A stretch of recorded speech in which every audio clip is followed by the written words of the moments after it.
kepada yang diberi cobaan oleh Allah Subhanahu wa taala untuk bersabar. Baik ketika seorang yang diberi cobaan secara langsung, demikian pula yang mendapatkan cobaan bagian dari keluarganya yang dalam keadaan sakit,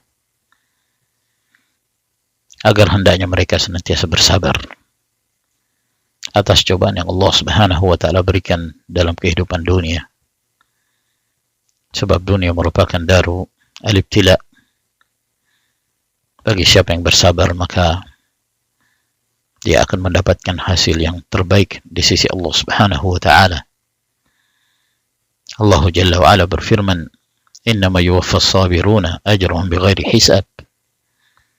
Sesungguhnya orang-orang yang bersabar itu disempurnakan pahalanya dengan tanpa perhitungan.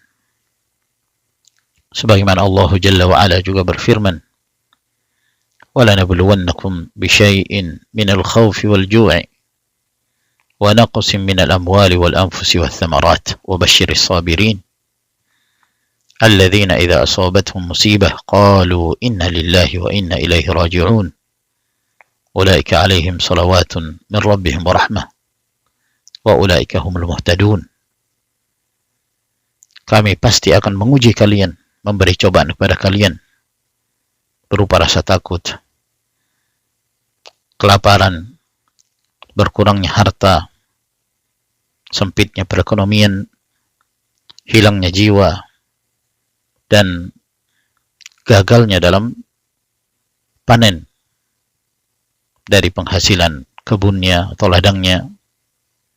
Namun sampaikanlah berita gembira kepada orang-orang yang bersabar, yang ketika mereka diberi musibah oleh Allah Subhanahu wa taala, maka mereka mengucapkan inna lillah wa inna ilaihi raji'un. Sesungguhnya mereka lah yang akan meraih keutamaan dan sanjungan dari Allah Subhanahu wa taala dan rahmat dari Allah. Maka mereka itulah orang-orang yang senantiasa diberi hidayah. Dan seorang mukmin, apapun yang Allah Subhanahu wa taala takdirkan untuknya dalam kehidupan dunia, maka ia selalu dalam keadaan baik dan hatinya senantiasa terhubung kepada Allah Subhanahu wa taala. Dalam hadis yang diriwayatkan oleh Imam Muslim dari sahabat Suhaib bin Sinan, bahwa Nabi sallallahu alaihi wa ala alihi wasallam bersabda, "Ajaban li amril mu'min, inna amrahu kullahu khair. وليس ذلك لأحد إلا للمؤمن إن أصابته سراء شكر فكان خيرا له وإن أصابته ضراء صبر فكان خيرا له." Sungguh menakjubkan urusan seorang mukmin, seluruh perkaranya adalah kebaikan. Apapun yang Allah Subhanahu wa taala takdirkan untuknya, dia senantiasa dalam keadaan baik. Dan hal itu tidaklah didapatkan oleh siapapun, melainkan bagi seorang mukmin. Ketika dia diberi satu kenikmatan yang membuat dia bahagia, yang membuat dia gembira, maka dia bersyukur. Dan itu menjadi kebaikan baginya. Dan ketika dia diuji oleh Allah Subhanahu wa taala dengan sesuatu dari cobaan, kemudaratan, musibah, maka dia bersabar, dan itu menjadi kebaikan baginya. Sehingga ketika Allah Subhanahu wa taala memberi cobaan kepada kita atau kepada keluarga kita berupa penyakit dan wabah yang menimpa, maka hendaknya seorang senantiasa bersabar. Kita yakin bahwa di balik dari cobaan tersebut pasti ada hikmah yang besar yang Allah Subhanahu wa taala kehendaki, terkhusus bagi hamba-hambanya kaum mukminin. Kemudian kita juga hendaknya mengingat bahwa musibah atau penyakit yang diderita oleh seorang hamba yang mukmin dalam kehidupan dunia, pada hakikatnya itu adalah untuk mengangkat derajatnya dan menghapuskan kesalahan-kesalahan dan dosa seorang mukmin dan mukminah.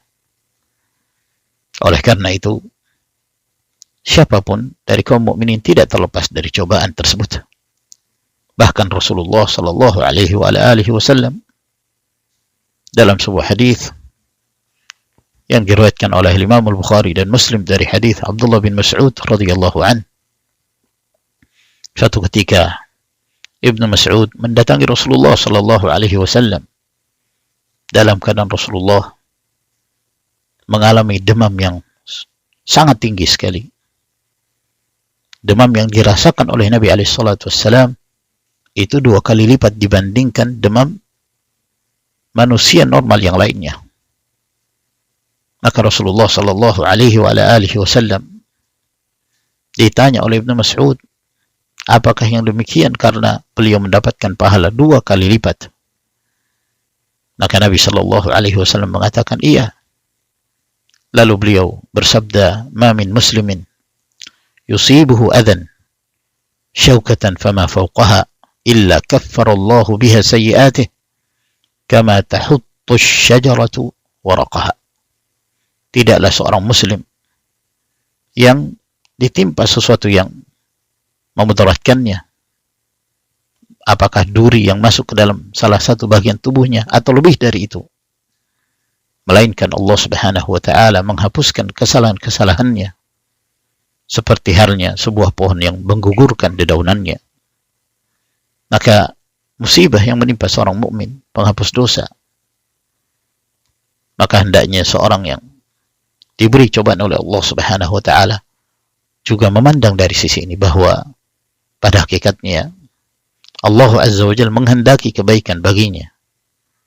Allah Subhanahu wa taala apabila hendak memberi cobaan kepada seorang mukmin sebagai bentuk kecintaan Allah Subhanahu wa taala kepadanya, maka ia pun mendapatkan cobaan tersebut. Innallaha idza ahabba qauman ibtalahum.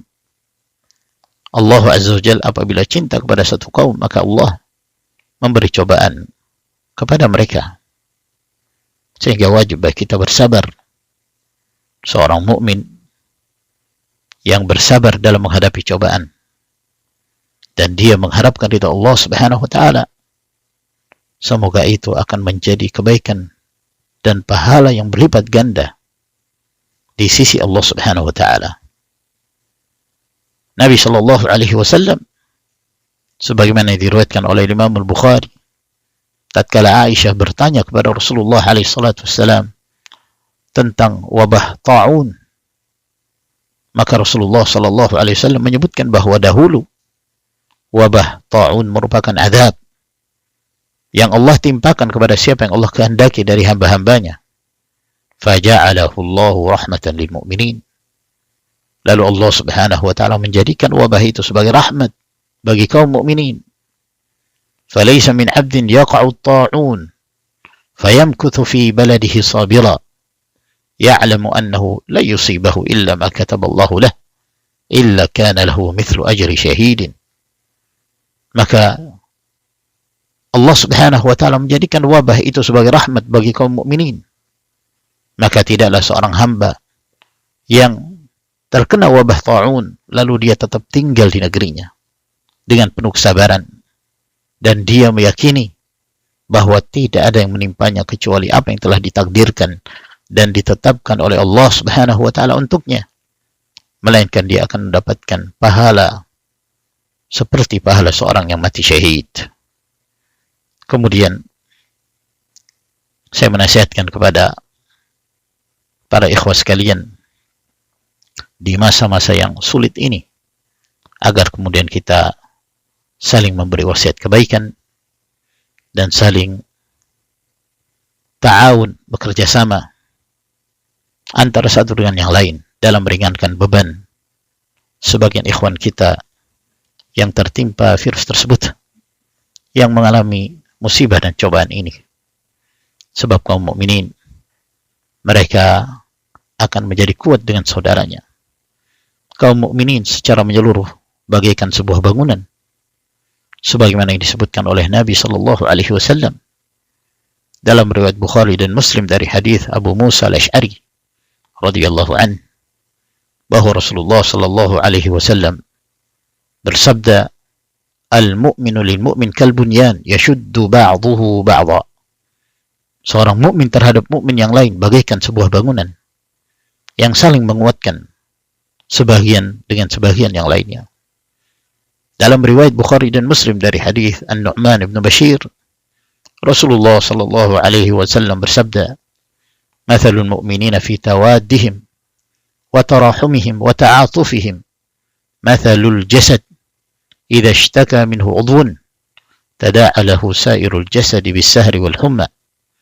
Perumpamaan kaum mukminin dalam hal mereka saling mencintai, saling merahmati dan saling mengasihi adalah perumpamaan satu tubuh.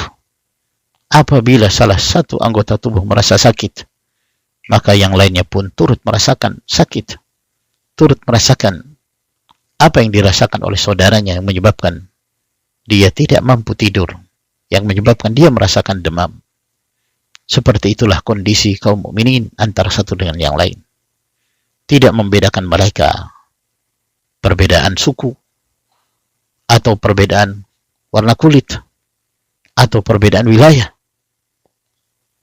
Karena mereka adalah kaum mukminin yang telah dipersaudarakan oleh Allah Subhanahu wa taala. Sebagaimana kita membantu saudara kita yang mana dia adalah saudara dalam hubungan nasab, maka sesungguhnya persaudaraan di antara kaum mukminin dengan iman itu jauh lebih kuat dibanding persaudaraan karena nasab.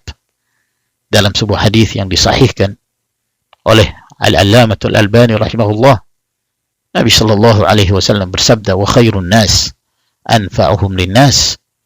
Sebaik-baik manusia adalah yang paling bermanfaat untuk manusia yang lain.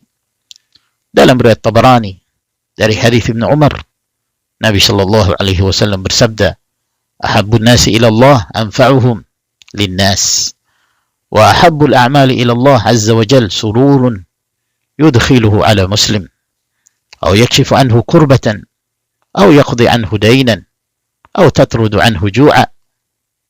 Bahwa manusia yang paling dicintai Allah Subhanahu wa taala adalah yang paling bermanfaat untuk manusia yang lain. Amalan yang paling dicintai Allah Subhanahu wa taala adalah kegembiraan yang engkau masukkan ke dalam hati seorang muslim, atau engkau menghilangkan kesulitan darinya, atau engkau melunasi hutangnya, atau engkau menghilangkan rasa lapar yang dirasakan oleh saudaramu muslim. Lalu kata Nabi alaihi salatu wassalam, "Wala an amshiya ma'a akhin fi hajatin ahabbu ilayya min an a'takifa fi hadzal masjid syahra." Aku berjalan bersama dengan saudaraku dalam memenuhi kebutuhan dan keperluannya, itu lebih aku cintai daripada melakukan i'tikaf di masjid ini, yaitu di Masjid Nabawi selama sebulan. Maka demikian banyak dalil-dalil yang menerangkan tentang hal ini, sehingga wajib bagi kita untuk saling ta'awun tatkala kita melihat saudara kita memerlukan bantuan, maka sebagai bentuk persaudaraan kita memberi bantuan kepadanya. Semoga Allah Subhanahu wa taala senantiasa memberi taufik kepada kita sekalian, dan semoga Allah Jalla wa Ala senantiasa mengangkat kesedihan dari kaum muslimin yang sedang bersedih, dan menghilangkan kesulitan dari orang-orang yang mengalami kesulitan. Dan semoga Allah Azza wa Jalla menyembuhkan orang-orang yang sakit di antara kita. Demikian pula semoga Allah Subhanahu wa taala senantiasa memberi rahmat dan ampunan kepada orang-orang yang telah meninggal dari keluarga kita, dari orang-orang yang kita cintai. Allahumma farrij hammal mahmumin wa naffis karbal makrubin washfi mardana wa mardal muslimin وعاف مبتلانا ومبتلى المسلمين وارحم موتانا وموتى المسلمين. Semoga Allah Subhanahu wa taala segera mengangkat wabah dari negeri kita dan mengembalikan kepada kebiasaan seperti dahulu kala, sehingga kaum muslimin kembali beraktivitas dengan normal. Demikian pula dalam hal beribadah kepada Allah Subhanahu wa taala. Dan bagi wilayah yang mendapatkan izin dari pihak penguasa untuk memakmurkan masjid, maka satu hal yang membahagiakan tatkala kita diberi kesempatan dan diberi keleluasaan untuk tetap menegakkan ibadah dan salat-salat berjamaah. Demikian pula ta'lim di rumah-rumah Allah Subhanahu wa taala. Tentu dengan melakukan protokol kesehatan dan mendapatkan izin. Karena memakmurkan masjid merupakan bagian dari nikmat Allah Jalla wa Ala. Dan bagi siapa yang memiliki uzur, apakah di wilayah tersebut masih ada larangan untuk menegakkan ibadah di masjid, atau uzur bagi seorang individu, dia memiliki penyakit tertentu yang dikhawatirkan akan terkonfirmasi atau terjangkit virus tersebut apabila dia keluar dari rumahnya, maka itu adalah merupakan uzur baginya, dalam keadaan di dalam hati seorang mukmin tetap merasakan kerinduan untuk melakukan ibadah di rumah Allah Subhanahu wa taala. Ingatlah keutamaan seorang mukmin yang disebutkan oleh Nabi sallallahu alaihi wasallam dalam hadis yang diriwayatkan oleh Al-Imam Al-Bukhari dan Al-Imam Muslim dari hadis Abu Hurairah, tatkala Rasulullah alaihi salatu wassalam menyebutkan 7 golongan yang diberi naungan oleh Allah Subhanahu wa taala pada yaumul qiyamah, di saat tidak ada naungan kecuali naungan Allah. Di antara 7 golongan itu, Nabi sallallahu alaihi wasallam mengatakan, wa rajulun qalbuhu mu'allaqun bil masajid, seorang yang hatinya senantiasa tergantung kepada masjid, rindu, cinta untuk senantiasa mendekatkan diri kepada Allah Subhanahu wa taala di rumah-rumah Allah tabaraka wa taala. Waffaqallahu al-jami' lima yuhibbu wa yarda. Wa sallallahu ala nabiyyina Muhammad wa ala alihi wa sahbihi wa sallama tasliman katsira. Walhamdulillahi rabbil alamin.